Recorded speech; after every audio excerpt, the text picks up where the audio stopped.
goodness.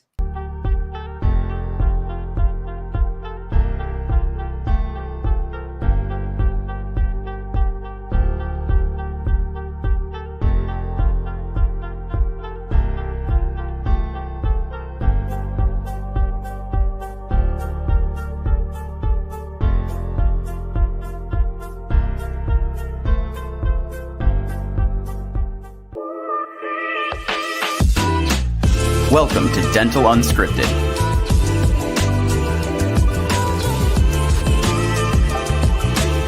Where Mike Dinzio and Paula Quinn break down the practice ownership journey, one episode at a time.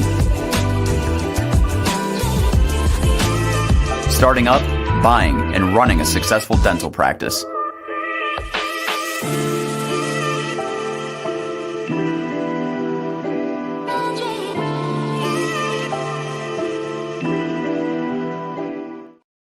All right. Welcome back, guys, to another episode of Dental Unscripted. I am one of your hosts today, Michael Dinzio, one of the founders at Next Level Consultants, and we also have the pleasure of having Miss Paula Quinn, my partner at. Hi, how's it going? Did you see me dancing down here? I was like jamming to the beat. To that beat. It is a pretty good beat. I know. It gets the juices flowing. Well, hey guys, we got a good episode today. It's about taming the wild. And no, we're not talking about Paula's hair.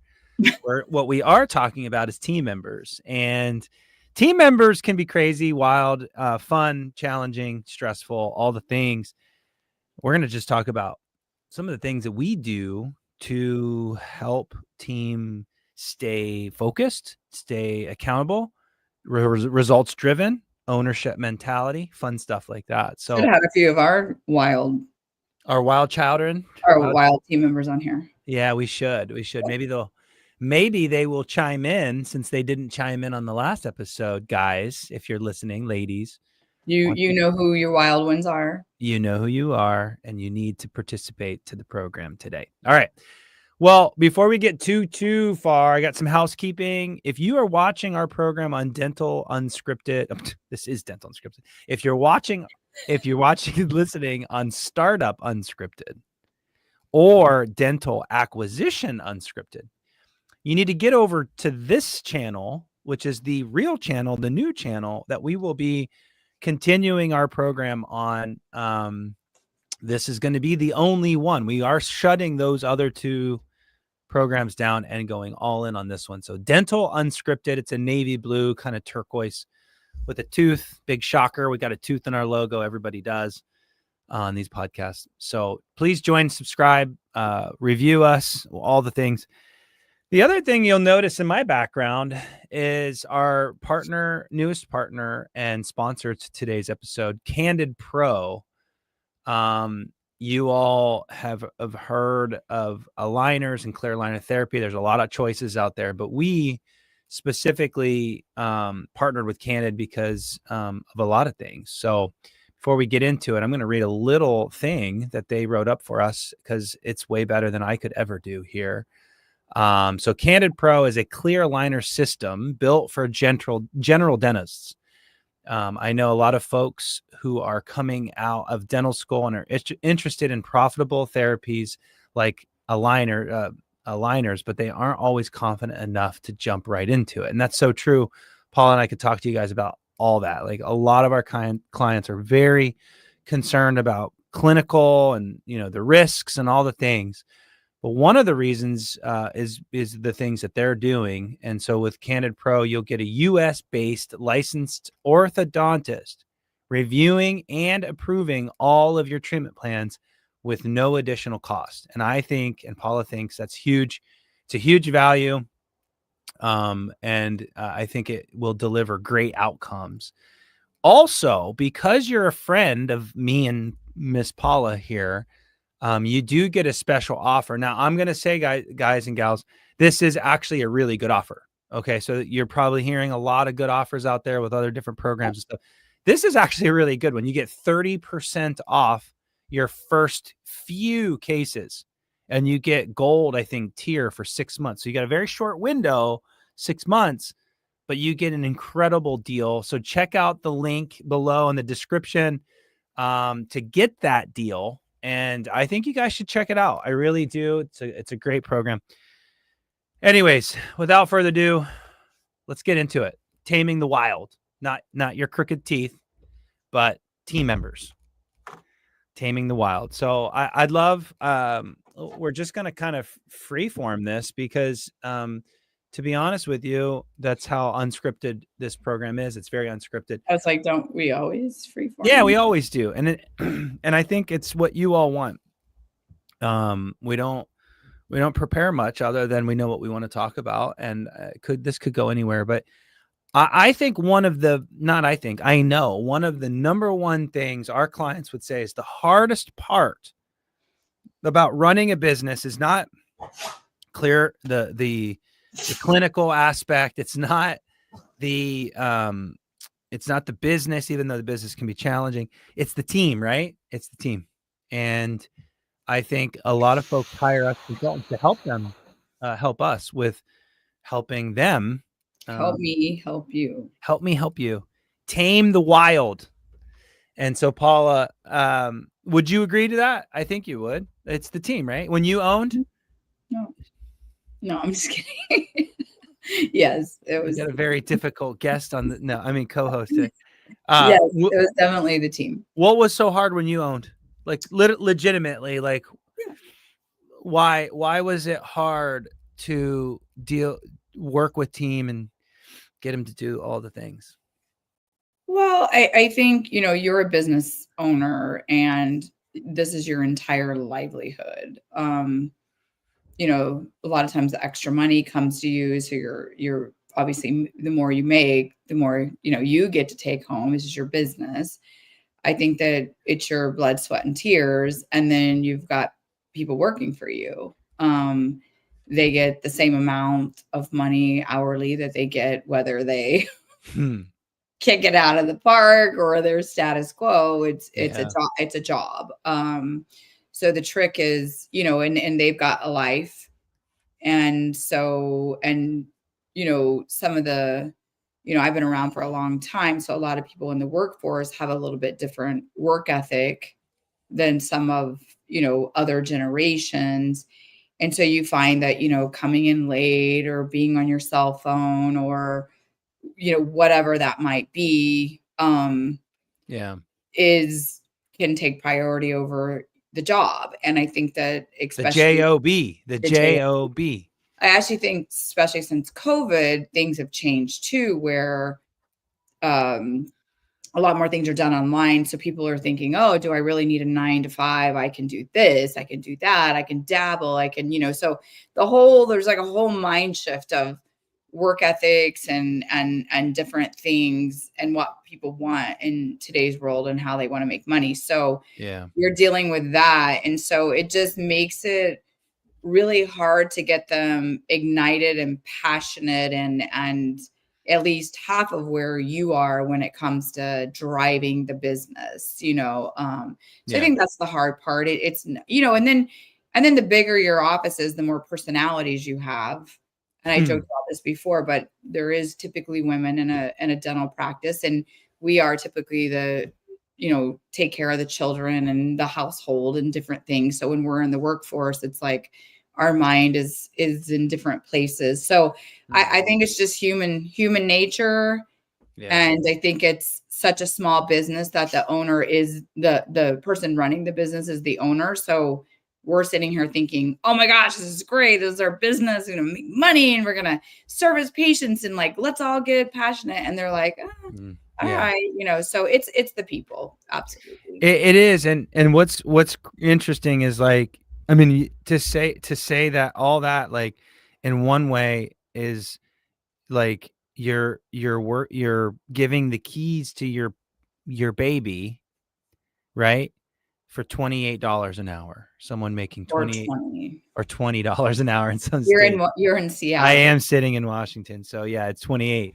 So yeah, I mean, even more shocking for me to hear that, because you're right, $20 is like, I mean, I'm not going to say it's McDonald's wages, but I am going to say that like the job force, the folks that are applying are trying to better themselves from the service industry, from driving Ubers, from like, and we're literally just kind of letting them run our business. And it's And then we enforceable. get mad, sorry, we get mad that they're not, they don't care as much as we do.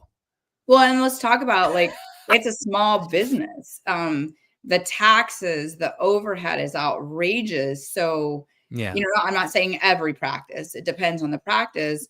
So I'm on forums all the time on Facebook, and they're like, we don't get benefits. And this is the first time the hygienist has ever gotten benefits and blah, blah, blah. And yeah, there are a lot of great things, but dentists can barely with especially if they're a fee or I'm sorry, not a fee for service, if they're a PPO provider, if they accept dental insurance in their practice, I mean, it's highway robbery. And so It they're is. sitting here getting, I won't say the word, over on this end and then on this end. And there's nothing more than they probably want to take care of their employees. But small businesses are stuck between a rock and a hard place when it comes to making money, taking all the risk, and then also trying to pay and make the team happy. Any small business. I mean, we know we're small businesses. That's what I'm saying. Any small business. It's like, it looks like when you're a $1 million business that you're probably taking home 500,000 or 800,000 or 300,000. And it's just not always the case. It's I know $1 million business. The dentist could be making 150,000, which, by the way, they have student loans, they have a home, they have practice loans, they have their wife, or significant other, I should say, kids, all those things. 150,000 isn't a lot of money for someone in California or Washington. Yeah. Or people who are still paying off loans and trying to, here they go into this, I'm a doctor, and it's like, that's right. But are you? No, I'm just kidding. No, you are, but you don't have a You paycheck. are, but are you getting paid like one? Exactly. So I guess that kind of so that tees it up for today's discussion, is like, that's the problem. That's the problem. And I follow Gary Vaynerchuk. He talks a lot about this. Owners, get your head straight. Get your head straight when you're working with your team. But what does he mean by that? I know, but tell our audience what he means by that. You kind of just appreciate the fact that they're never going to be an owner, and you can do all the things, but they're never going to be you. And you should run your business, and you should care more, and you should have this gray hair that I have, and like that's you own the business. People aren't going to do it for you. Like, they do help you. And you do every once in a while, and I think that is great. And also, on the other hand, again, rock and a hard place, you do have some people, team members, that innately just almost care as much as you do. And those people are worth gold. But they're rare, right? That ownership mentality, that I will do anything for you. Yeah. And that's great, but that's an exception. And that's an amazing exception if you find that, but it's not. It is. Mm-hmm. It is. And we just did an episode not too long ago about, like, why, where am I going with this? I just lost my train of thought, but like, essentially, like, getting your team on board and them helping you accomplish the things you're trying to do. Like, you have to step up, and you have to own, and you have to hold them accountable and run your business. And you just expecting them to drive is not going to work out super well. So, I don't know. I rambled there because I literally lost my train of thought. But so how do we get the most out of our team, Paula? Like, there are so many things that we could probably talk about. This could be literally an hour conversation. But yeah, when you are trying to get team members to change or to do a belief shift, a shift, what's your thoughts? I mean, where do you start with that kind of challenge in an office of getting them to shift their brains and getting them to think about things like an owner? Yeah. Well, I'm not going to brag, but I'm going to brag for a minute. I think me personally, I'm gonna shift to how we as next level get that to happen, or as a coach. But I do think one advantage I have is I have been a team member for 35 years. I have owned, and Mm-hmm. so I have a perspective, or something that I can bring from both aspects that not everyone can bring. So Mm-hmm. I think I can put myself in the team member's shoes. I can put myself in the owner's shoes, um, and have empathy or sympathy on both sides, and Mm-hmm. relate. So I think being relatable is really helpful as a coach. I think how do we actually do it? Is we have different systems, different things that we put in place that I really think helps team members get on board. And I think the one thing we try to come in as collaborators, they have a lot of knowledge, they know their practice hopefully better than anyone, and we tap into that. Now, it doesn't mean that their system or way is the right way, but I think coming in from understanding of, let's take what you're doing and Mm-hmm. not completely change it, but let's enhance it, and let's actually systematize it. Mm-hmm. Mm-hmm. So, one thing we like to do is get team agreements. We like to make sure that anything we're doing, it's like, are you on board or are you not? Because I think that when I'm told to do something, I might do it if I like it. If I don't, I'm like, okay, sure. People walk away, I go back to the same old, same old. I think if it's, hey, give us some of your ideas. What do you think is great? How do you want to behave and be for your patients, for your team members? Now we're collaborating, and now it's their idea. And then I can take that idea and run with it, and I can enhance it. I can change, tweak it, and I can create a system around those so that things don't fall through the cracks and stuff. So I think team agreements are a big one, is bringing them on board with what you're doing, getting their buy-in.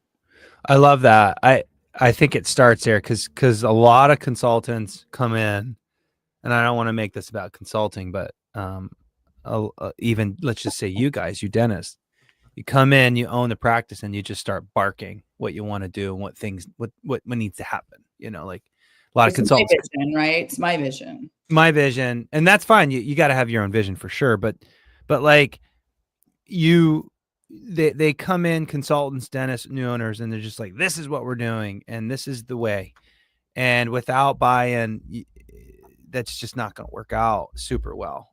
You're probably going to turn some people over quickly, and that's what we've seen.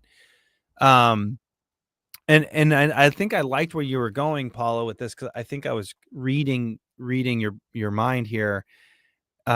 If you don't have a system, I think this is where you're heading, because getting agreements is great, and that's the start. But the next part of that, after you get their buy-in, is really a system, right? Because if you don't have a system, you can't hold them accountable, right? Without a system, there is nothing to hold someone accountable to. So that's one of the first things that job descriptions and all the things, right? If everybody's just kind of doing it, you can't hold just doing it accountable, right? At all. You have to have a system first, and then once the system's in place, then that's when the accountability begins. I mean, you work a lot with our teams on systems, Paula, really quick, and I see Nicole chimed in. That's great. We'll get to that here in a second. But what's the one thing, like, not the one thing, but what are some things in the dental offices, Paula, that you see a lot of not very good systems in the atypical practice that you walk into day one? Like, because we do practice analysis all the time, and there's always systems broken. What's like some of the more common systems that break? Oh my gosh, the number one is insurance verification eligibility. Like, Yeah. do we really know what this patient owes? Do we really know how to present this treatment plan? Are we prepared with this treatment plan?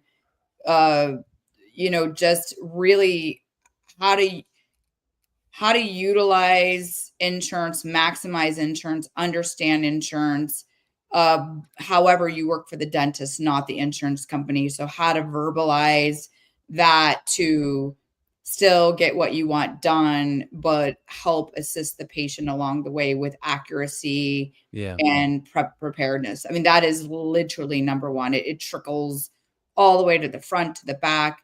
And I think Nicole's thing is great, where it's creating a system where, because that was kind of what we're talking about, understands their role, is empowered to meet expectations.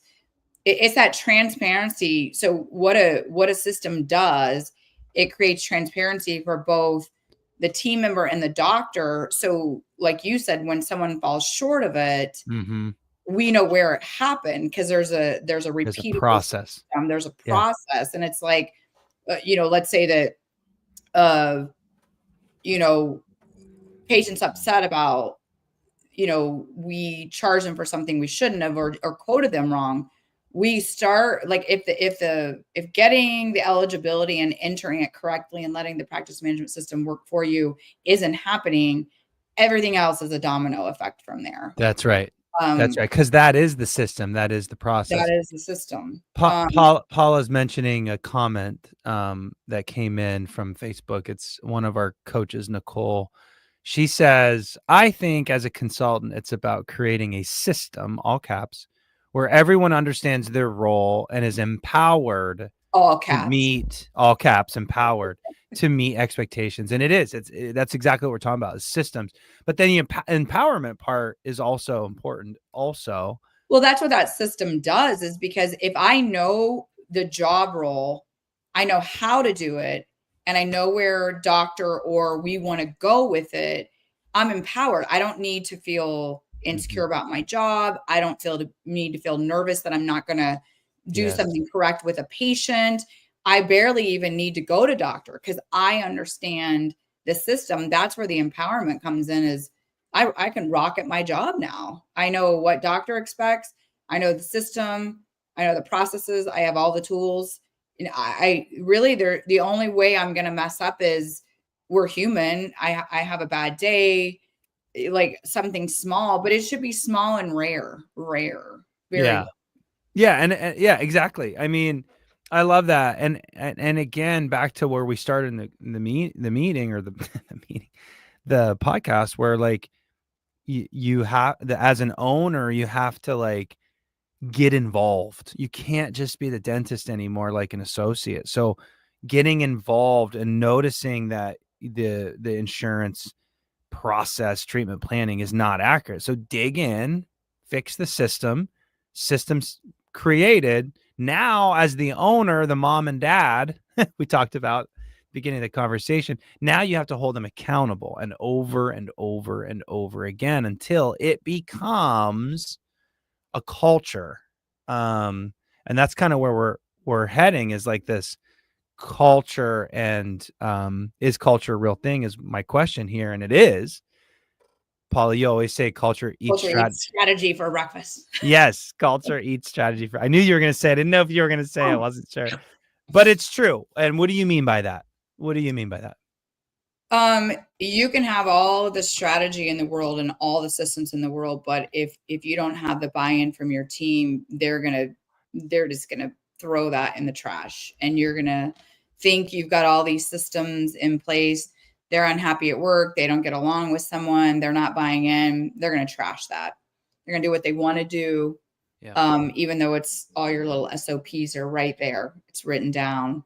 It should be foolproof. You've got to, which is where we're going with culture, is we do a lot of work on this. And I think that setting your team up for success, I think most people want to help people. Most people want to impress. Most people want to make their bosses happy. They want to make their team members happy.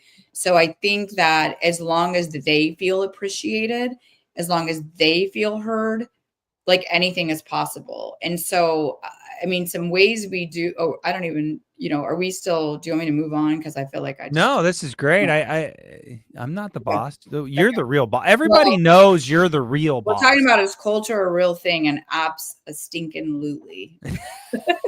I've swore on the program many times. It's Oh, okay. you have, Yeah. okay. Yeah. No, I'm newer. Effing Luli. You've been doing startup and acquisition for a long time. This is only like my third, thing with you. I mean, the F words will You're probably. still warming up to the I'm new, crowd. I Yeah. don't, I'm trying to behave.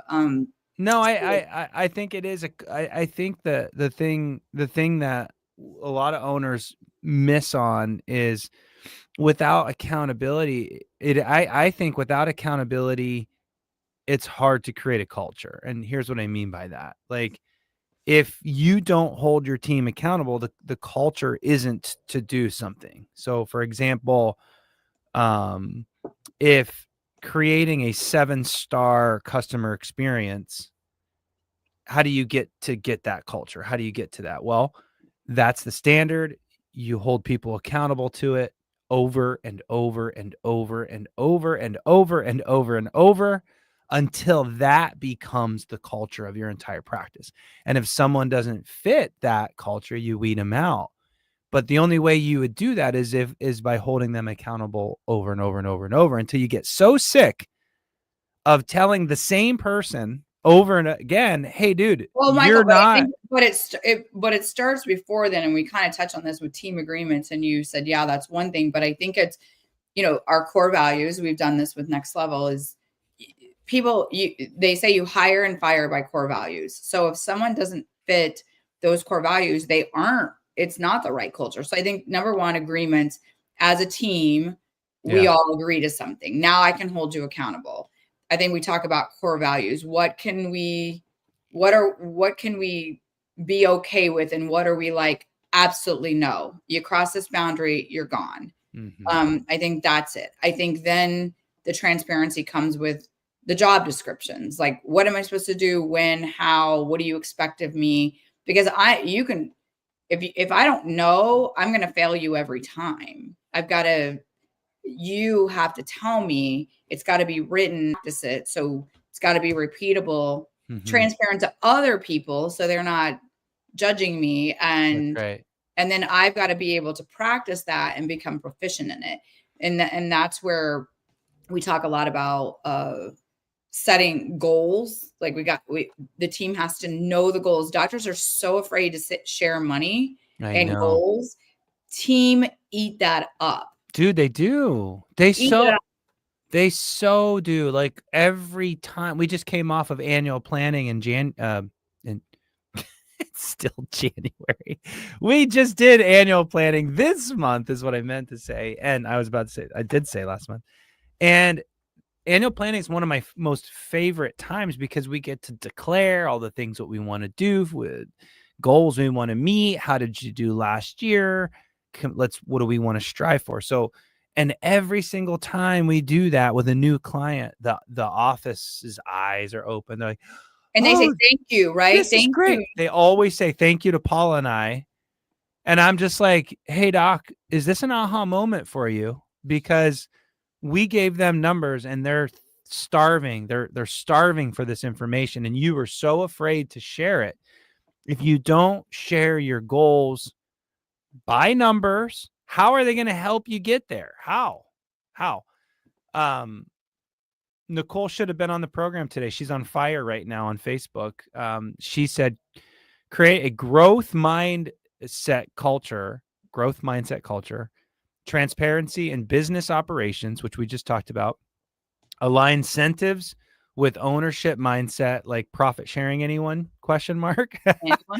Accountability 1,000 times over, and without declaring goals, and you can't get to profit sharing programs, and we implement those all the time. So yeah, no, look, this is such a big topic and so hard to do.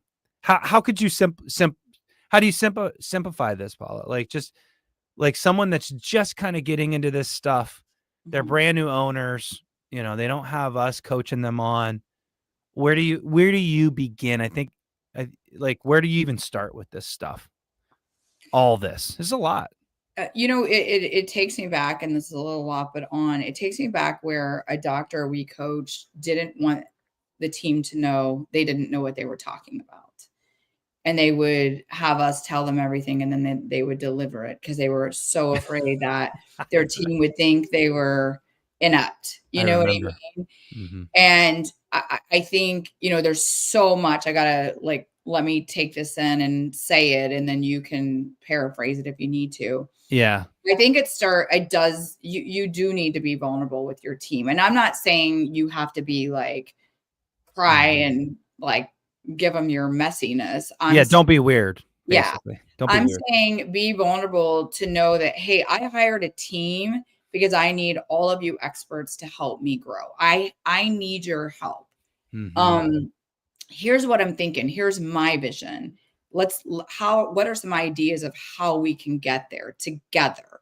Again, that's the buy-in, that's the agreements, that's using their expertise. Even if they're a brand new young baby team, they still have some ideas. Sure. You don't have to use them all, but you can let them be heard and feel respected. So I think number one is be vulnerable. I think number two is get the buy-in. I think number three is creating the repeatable systems and expectations and job descriptions and the transparency. I think setting goals, learning tools. I think always working on your business, not just in it. You've got to take the time to stop and meet with your team. It's crazy in a dental practice, crazy. We Absolutely need to nuts. set aside a couple hours a month to sit down as a team and talk. Yeah. And the first couple might be like, why the heck did we do this? But give it a chance. Make sure it's not a bitch session. Make sure it's it's about solutions and how to move forward. I think the last thing I'll say is appreciate your team in the way they want to be appreciated. We do an exercise to learn that appreciation, learn the behavior styles. And I think it's really talking to people in the way they like to be talked to. It's appreciating them, because the exercise we do is most people they don't leave over money, they leave over appreciation. So I think you have to be part of the culture. And I joked the other day, I said something to you, I sweep the floor too. I think a lot of it is you're not here and they're here. You're all in this. It's too small of a business to be that. Yeah. I'm not saying there's not a hierarchy. I'm not saying that you're not the boss. I'm saying you're still in this together. Yeah. And I mean, that's Yeah. No, that I think that was beautiful in the way you kind of work through that, folks. I would challenge you to literally back this episode up about 5 minutes and get your pen out and literally listen to I that. drop the mic again on this show. Well, yeah, drop the mic. Exactly. Just literally go through each step, and each step is kind of hard to do. And it's quite frankly a body of work. We work with a lot of newer owners. I was going to say younger owners. It's not really true. Newer owners. And this is the hardest thing, is we said it in the beginning of this program. It's the team's the hardest thing. And so what you put in is what you get out. And if you're not putting in the time, like Paula said, to work on those things and go through that process, your team will treat this like a job.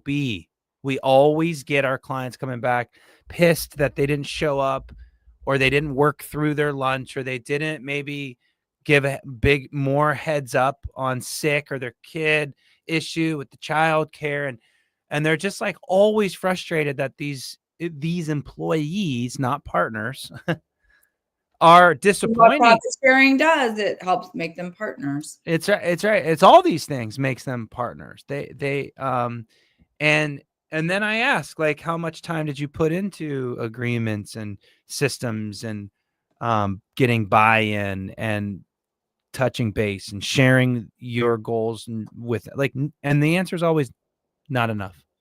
I'm like, well, why are we even having this conversation? Do you just want me to listen, or do you want a solution? And the solution is to literally do all this. And I just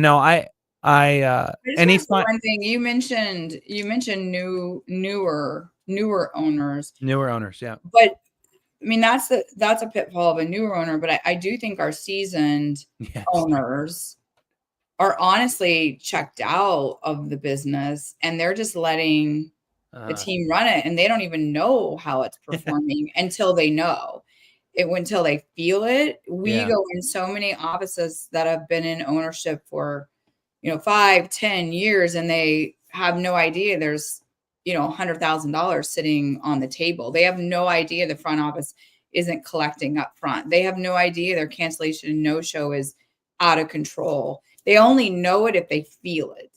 Right. I know that sounds weird, but all of a sudden they either don't have money, or they're like, holy cow, my hygienist has been sitting around for 3 hours today. Like it takes something drastic for them to be like, whoa, is this not right? And then when we start digging in, it's like, dude, this is out of control.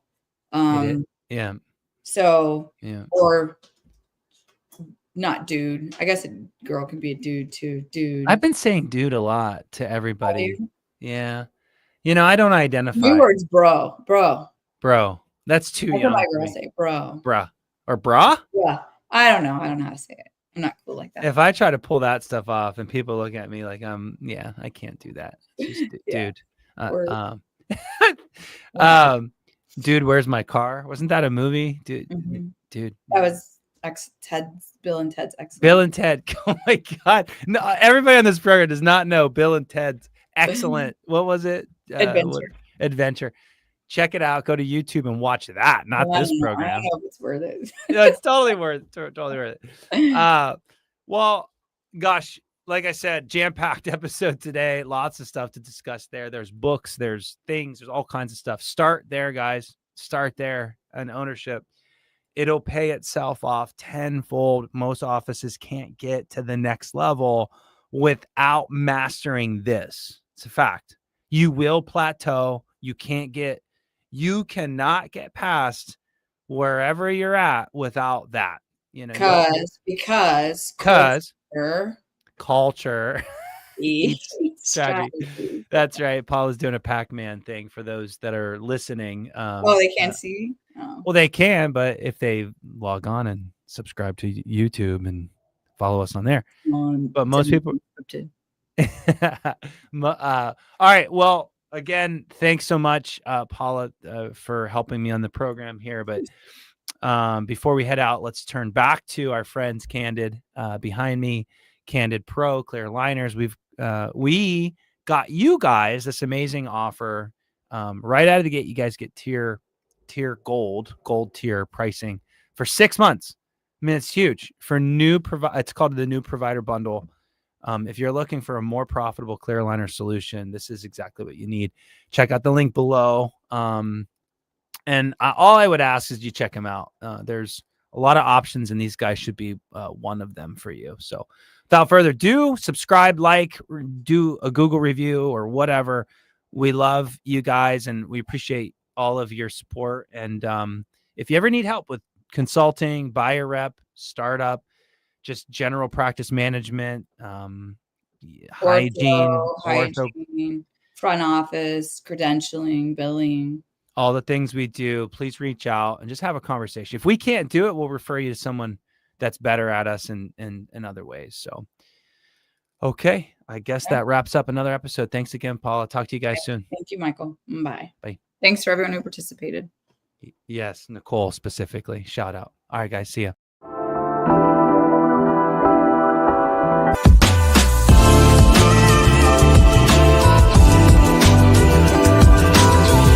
Thanks for listening. Let us know how you like the show.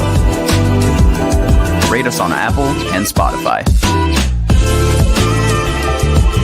Subscribe and follow for more.